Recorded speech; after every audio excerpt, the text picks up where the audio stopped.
Koppam municipal పరిధిలోని అమరావతి కాలనీలో TDP ప్రభుత్వంలో కళావతి సుబ్రహ్మణ్యం దంపతులకు ఫ్లాట్ నెంబర్ 193లో స్థలాన్ని కేటాయించారు. కాగా ఆ స్థలాన్ని టీడీపీ మాజీ వార్డు మెంబర్ నరసింహులు తప్పుడు పత్రాలు సృష్టించి తమకు తెలియకుండానే జేసీబీతో తమకు చెందిన స్థలాన్ని చదును చేశారని దంపతులు వాపోయారు. సంబంధిత అధికారులు స్పందించి తమకు న్యాయం చేయాలని వారు కోరారు. నా పేరు సుబ్రహ్మణ్య, మా భార్య పేరు కళావతి, నాకు కొడుకు సతీష్. అప్పుడు నారా చంద్రబాబు నాయుడు ఉన్నప్పుడు వాళ్ళ పదవిలో ఉన్నప్పుడు మాకు కాలనీలో ఇల్లు ఇచ్చింది.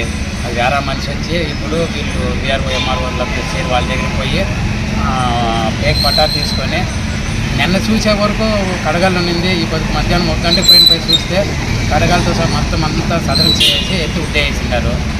అడిగితే లేదు మీరు కట్టుకోవాలంటే నేనుండే కష్టంలో నా వల్ల కట్టుకోనే కానీ దీనికి నాకు చేయి కొంచెం డ్యామేజ్ అయిపోయింది. డ్యామేజ్ అయిన దీనికి నా వల్ల కట్టే కాలేదు.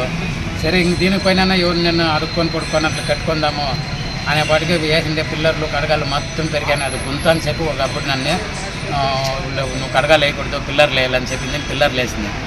దగ్గర 2 లక్షల పైన ఖర్చు అయింది నాకు.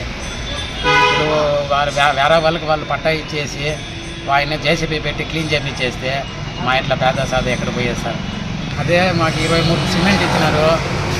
నేను దగ్గర నేను చేయాలి లాండ్రీ పైన మేము దోబి వాళ్ళు ఇంట్లో బయట అంగడి పెట్టుకుంటే బాడీ కట్టాలని ఇంట్లో బాడీ కట్టుకొని ఇల్లు బాడీ కట్టుకొని ఇంట్లోనే బట్టలు తోముకొని రూపాయి కూడేసి దగ్గర 2 లక్షల పైన మేము పెట్టుకునే. గవర్నమెంట్ మాకు సిమెంట్ మాత్రం ఇచ్చింది కానీ ఇంకొక వరుస కడగలేయాలన్నప్పుడు మాకు యాక్సిడెంట్ అయిపోయిన వల్ల కట్టే కాలే.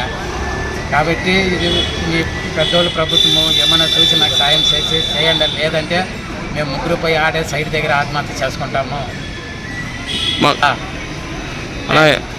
ఆత్మహత్య చేసుకుంటాము. అక్కడే కాలనీలో 3వ ఇల్లు కట్టుకున్నాడు నరసింహులని. ఆయన నాకు ఇచ్చిన సైడ్ మీద పేక్ పట్టా తీసుకొని ఆయన వచ్చి టీడీపీలో వార్డు నంబర్గా పనిచేసినాడు. గెలిచినాడు. పని చేసుకొని ఆయన ఉండుకొని మేము ఎవరు లేరు అని చెప్పేసి నా సైడ్ని ఆక్రమించుకొని ఈ మాదిరి చేస్తూ ఉన్నారు. నాకే న్యాయం జరగలేదంటే మేము ముగ్గురు ఆడే సైడ్ దగ్గర ఆత్మహత్య చేసుకుంటాము. సార్ మీరే ఏమన్నా మాకు న్యాయం చేయాలి సార్, లేదంటే మేము ముగ్గురు ఆత్మహత్య చేసుకుంటాము.